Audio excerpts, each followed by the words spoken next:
5월 11일 맥체인 성경 읽기 시간입니다. 오늘 읽을 말씀은 민수기 20장, 시편 58, 59편, 이사야 9장, 야고보서 3장입니다. 네 군데 말씀 중에서 오늘은 민수기 20장 그리고 21장에 있는 내용까지 설명을 드리려고 합니다. 앞의 민수기 13, 14장에서 보았듯이 이스라엘 백성들이 12정탐꾼 중에 10명의 정탐꾼들의 말을 듣고 하나님께 대한 불신앙과 불순종으로 하나님께 반역을 했다가 심판을 받았죠. 그래서 광야에서 40년간 헤매다가 약속의 땅에 들어가지 못하고 다들 죽고 말았습니다. 그 내용이 민수기 15장부터 19장까지 있었습니다. 이제 드디어 20장이에요. 자, 20장 1절에 첫째 달에, 이 첫째 달이라고 하는 것은 40년이 지난 출애굽 40년 첫째 달을 말씀합니다. 40년이 흘러갔어요. 자, 40년이 지나서 어떤 일이 생겼느냐면 일단 구시대의 지도자들이 죽습니다. 미리암, 그러니까 그동안 40년 동안 이스라엘 백성들을 이끌어왔던 새 지도자라고 한다면 제일 중요한 지도자가 모세고 그 다음에 모세의 누나인 미리암과 형인 아론 세 사람이었어요.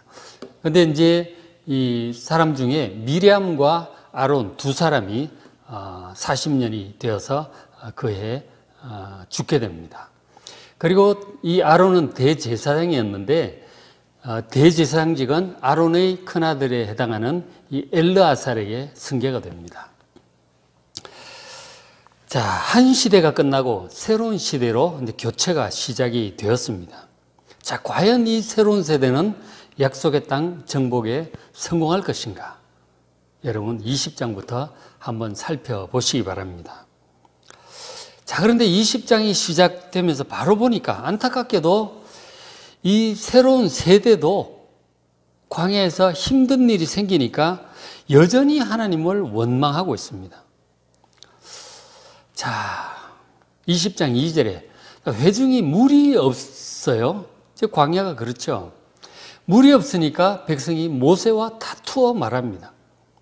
우리 형제들이 여호와 앞에서 죽을 때 우리도 차라리 죽었더라면 더 좋지 않았겠는가? 차라리 죽었으면 좋겠다. 지금 그 죽은 사람들은 하나님께 심판받아서 죽은 건데 그냥 그들처럼 우리도 그냥 확 죽는 게 나을 뻔했다. 그런 얘기를 하고 있는 거죠. 그러면서 말하기를 4절에 너희가 모세에게 말하는 거죠. 어찌하여 여호와의 회중을 이 광야로 인도하내어서 알지도 못하고 광야로 인도하여 내어서 여기서 고생만 하다가 다 죽게 만들려고 하느냐. 이 물도 없는 광야에서 어떻게 살라고 도대체 하나님 뜻이 맞긴 맞는 거냐. 뭐가 있긴 있는 거냐. 그러고 막 대듭니다. 하나님의 뜻도 의심하고 모세도 의심하고 여전히 원망불평이 그래서 힘들면 올라오는 게 참 원망불평입니다. 우리 인간의 연약함이 어쩔 수 없는 것 같습니다. 어떻게 해야 될지 참.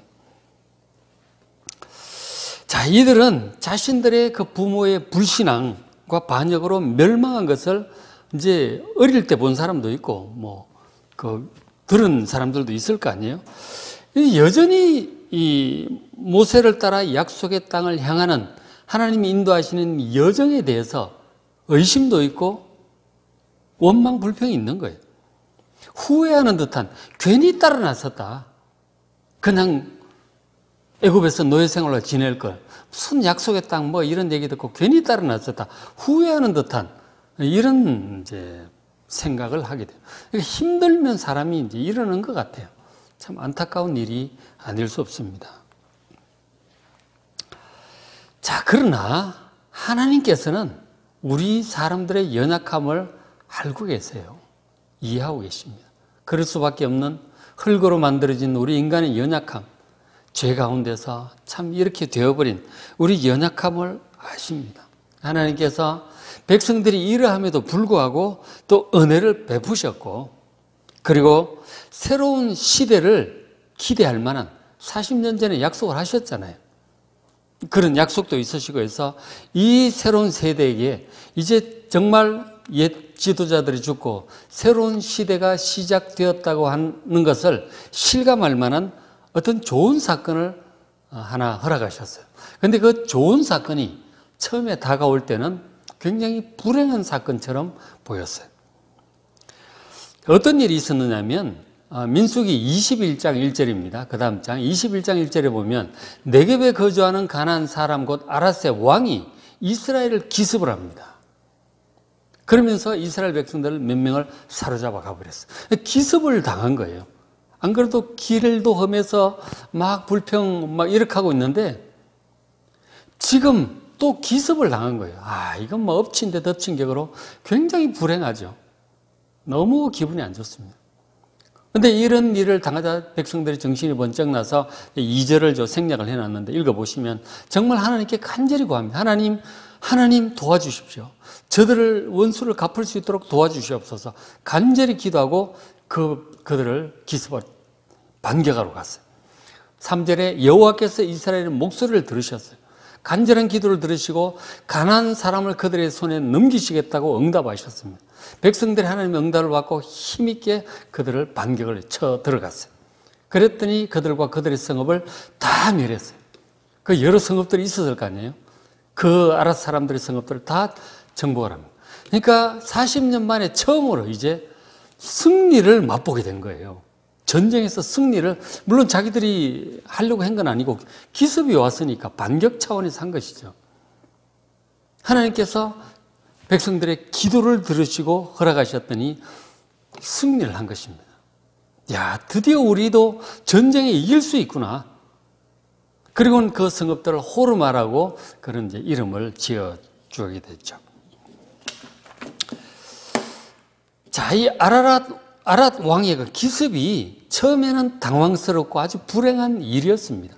그러나 하나님께 기도하고 정말 응답받고 덤벼들었더니 그 상황을 극복하게 되었죠. 이기게 되었습니다. 그렇게 하고 나니까 이제 뭔가 이스라엘 패배주의에 물들어 있던 이스라엘 백성들 속에 뭔가 자신감이 생기기 시작한 것이죠. 이것은 머지않아 시작될 약속의 땅 정복 전쟁의 서막을 알리는 좋은 사건이 된 것입니다. 야, 우리도 되겠구나. 우리도 하면 이길 수 있겠구나. 그런 자신감을 불어넣어주는 이런 사건이 되었습니다. 그러니까 우리도 지내면서 종종 불행하고 당황스러운 일이 생길 수 있지만 이것이 또 하나님께 기도하고 하나님 주신 지혜를 따라 극복하고 나면 또 새로운 어떤 단계를 향해 나아가는 디딤돌이 될 수도 있습니다. 이 사건에서 볼 수가 있죠. 자, 그렇게 해서 이제 이 아랏 왕과 이 전쟁에서 이기고 나서 이제 또 약속의 땅을 향해서 계속 또 출발을 하게 되었습니다. 가고 있는데 가다가 또 광야라. 광야는 항상 힘드는 거죠. 길이 험해서 또 원망 불평을 하게 되었습니다. 자, 21장 4절에 백성의 길로 말미암아 백성의 마음이 상했어요. 힘들면 마음이 상하는 건 인지상정이죠. 그러면서 이게 마음만 상하면 다행인데 또 하나님 원망, 모세 원망으로 갑니다. 이게 또 참 안 좋은 습관이죠. 5절에 백성이 하나님과 모세를 향하여 원망을 합니다. 어찌하여 우리를 애굽에서 인도해 내어 이 광야에서 죽게 하는가? 왜 그냥 애굽에서 노예로 그냥 살게 내버려 두지? 툭하면 이렇게 자꾸 차라리 애굽이 나았다는 둥 뭐 이런 얘기를 자꾸 하고 있습니다. 하나님 따라 나선 것을 후회하는 듯한 약속의 땅이고 뭐고 그냥 그렇게 살 걸. 괜히 하나님 믿고 그 약속의 땅으로 가겠다고 괜히 나섰나 보다. 후회하는 듯한 이런 말들을 자꾸 하게 되죠. 하나님을 원망하고 불신하고 이렇게 하니까 하나님께서 또 이 백성들이 정신을 차릴 수 있도록 그대로 뭐 원망 불평 속에 또 망하게 할 수는 없잖아요. 하나님께서 이번에 또 정신 차리게 하려고 6절에 보니까 여호와께서 불뱀들을 백성 중에 보내어 백성을 물게 하심으로 이스라엘 백성 중에 죽은 자가 많았습니다. 그러니까 불뱀들이 온 거예요. 그 막 물려 독사들이잖아요. 물려서 백성들이 그 독에 막 죽어갑니다.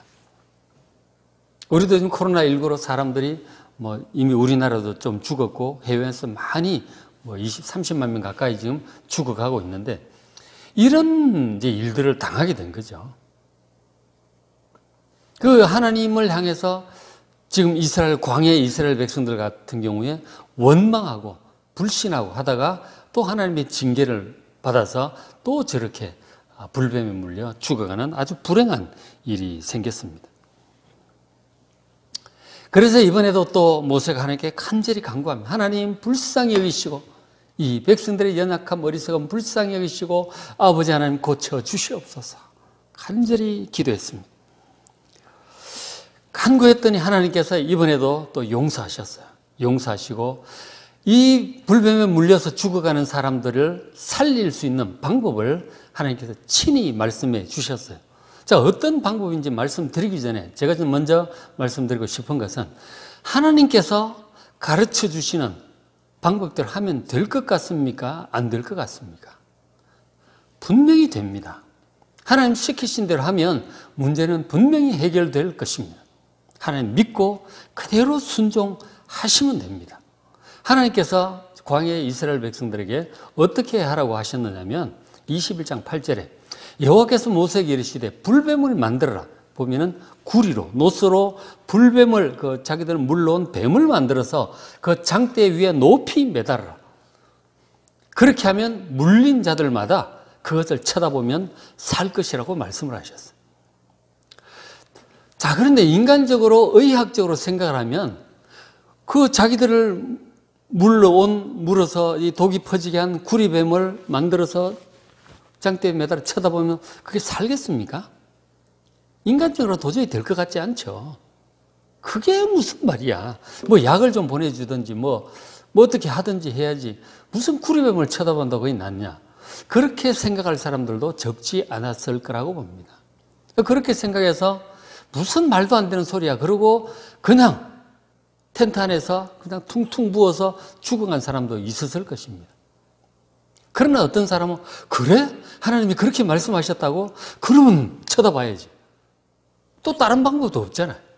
어쨌든 하나님 말씀 믿고 기어 나왔더라도 장대 높이 매달아둔 노뱀을 쳐다본 사람들은 살았을까요? 안 살았을까요? 자, 9절 보니까 모세가 노뱀을 만들어 장대 위에 다니 뱀에게 물린 자가 노뱀을 쳐다본 즉 모두 살더라. 다 살아났대요. 하나님께서 살리신 거죠. 의학적으로 된 것이 아니고 하나님 믿고 순종했더니 하나님께서 살리신 것입니다. 하나님께서 여러분 어떤 방법을 말씀하시든지가 하나님의 뜻이 분명하다면 그대로 믿고 순종하시기 바랍니다. 그러면 됩니다. 그런데 인간적인 생각으로 무슨 노뱀을 쳐다본다고 살아 말도 안 되는 소리 하지 마. 그러고 자기 생각대로 고집 부리고 하나님 믿지 않고 순종하지 않으면 그건 죽는 겁니다. 마찬가지로 좀 더 넓게 보면 하나님 믿고 약속의 땅 정복하라고 하시면 그건 나가서 하면 되는 거예요. 40년 전에 여호수아 갈렙은 그렇게 하자고 그랬잖아요. 그렇게 다들 했으면 이미 40년 전에 이 고생 안 하고 이미 정복했을 거라고. 하나님 말씀을 안 믿고 순종하지 않는 거라고요. 지금 노뱀 쳐다보는 것도 마찬가지입니다. 교훈을 하고 계시는 거죠. 하나님의 말씀이 때때로 우리 인간적으로 이해가 안 될 때가 많습니다. 하나님께서 나중에 이제 우리 여호수아서 보면 나오겠지만 첫성 여리고를 쳐다보니까 어마어마해요. 저 무슨 수로 정복해요? 뭐 공성 장비도 없고 뭐 어떻게 하겠어요? 하나님께서 하루에 한 바퀴씩 돌고 7일째 7바퀴 돌고 외치라. 그러면 무너질 것이다. 그렇게 말씀하셨거든요. 그게 과학적으로 될 말입니까? 그러나 여호수아와 함께한 백성들이 그 말씀을 그대로 믿고 받아들입니다. 이 달라요. 하나님 말씀이라면 뭐라 그래도 그대로 하는 거예요. 사람들 말을 그렇게 하면 안 되죠. 하나님의 말씀은 무조건 믿고 따르는 것입니다. 여호수아 그렇게 했더니 진짜로 여리고성이 무너졌잖아요. 뭐 그런 게 한두 가지가 아니에요. 하나님께서 정말 아주 객관적으로 납득이 될 만한 그런 방식으로 얘기하실 때도 있지만 정말 이해가 안 되는 방법으로 그래가 될까 싶은 방법으로 말씀하실 때가 종종 있습니다. 그래도 믿고 순종하십시오. 노뱀을 쳐다본 자는 다 살았어요. 여러분 저 말씀 믿어야죠. 성경 안 믿을 겁니까? 모세가 노뱀을 만들어 장대 위에 다니 뱀에게 물린 자가 노뱀을 쳐다본 적 모두 살더라. 다 살아났다는 것입니다. 자, 그런데 저 말씀을 예수님께서 인용을 하셔서 말씀을 하셨어요. 요한복음 3장 14절에 모세가 광야에서 노뱀을 든 것 같이 인자도 예수님 당신도 들려야 할 것이다. 십자가에 매달릴 것이다. 그렇게 말씀하신 거죠. 이는 그렇게 하는 이유는 그를 믿는 자마다 영생을 얻게 하려 하심이니라. 그렇게 말씀을 하셨어요. 지금 광야의 백성들이 뱀에 물려서 독이 퍼져 죽어가고 있습니다. 그거 어떻게 살겠어요? 그래서 하나님께 기도했더니 중보자 모세가 기도했더니 방법을 가르쳐 주신 거 아니에요? 노뱀을 장대에 매달고 그것을 쳐다보면 살 것이라고 하셨어요. 자, 지금 우리 사람들이 이 불뱀이 아니라 옛뱀인 에덴 동산에서부터 옛뱀인 사탄에게 속아서 그 사탄에게 물려서 죄의 독이 퍼져서 전부 죽어가고 있습니다. 우리는 다 죽습니다. 우리 조상 아담 때로부터 그 뱀의 말을 받아들이고 하나님을 떠났기 때문에 죄의 독이 퍼져서 다 죽어가고 있는 것입니다. 어떻게 이 죄의 독을 해독을 받고 살아날 수 있을 것인가? 영생을 회복할 수 있을 것인가? 그 일을 하기 위해서 하나님의 아들 예수 그리스도께서 오셨다고 지금 말씀하고 계시는 거죠. 요한복음 3장 14절에 모세가 광야에서 그 구리뱀을 든 것 같이 나도 그렇게 십자가에 매달릴 것이다. 이는 그를 믿는 자마다 예수님을 믿는 자마다 죄의 독이 해독되고 영원한 생명을 회복하게 하려고 예수님께서 십자가를 지실 것이라고 지금 니고데모에게 그렇게 말씀하고 계시는 것입니다. 광야의 이스라엘 백성들이 하나님을 믿고 그 노뱀을 쳐다보므로 죄의 독이 해독되고 그 육신의 생명이 살아났듯이 하나님의 아들이신 예수께서 우리를 위하여 속죄하기 위하여 십자가에 대신 형벌을 받고 죽으셨어요. 그건 하나님이 지정하신 방법이에요. 그래서 장대에 매달린 노뱀을 쳐다보듯이 십자가에 매달리신 예수님이 날 위해 죽으셨다는 사실을 믿고 믿음의 눈으로 바라볼 때 그 사람은 모든 죄를 용서받고 죄의 독으로부터 해독되고 영원한 생명을 회복된다는 사실을 믿으시기 바랍니다. 예수님께서 말씀하시기를 너희들이 구약을 성경을 보는데 그 성경이 곧 내게 대하여 증언하는 것이라고 말씀을 하셨어요. 예수님 이 말씀 믿으시고 광야의 이스라엘 백성들처럼 우리를 위하여 노뱀처럼 십자가에 매달리신 예수님을 바라보심으로 죄의 독이 해독되고 영생을 얻으시길 바랍니다.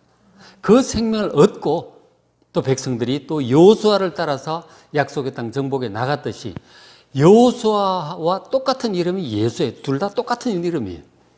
여호수아 히브리어를 헬라어로 표시하면 예수가 됩니다. 철자도 똑같아요. 여호수아를 따라 약속의 땅에 들어갔듯이 예수 그리스도를 따라 우리의 약속의 땅 영원한 새하늘과 새 땅으로 잘 들어가는 여러분 되시길 바랍니다.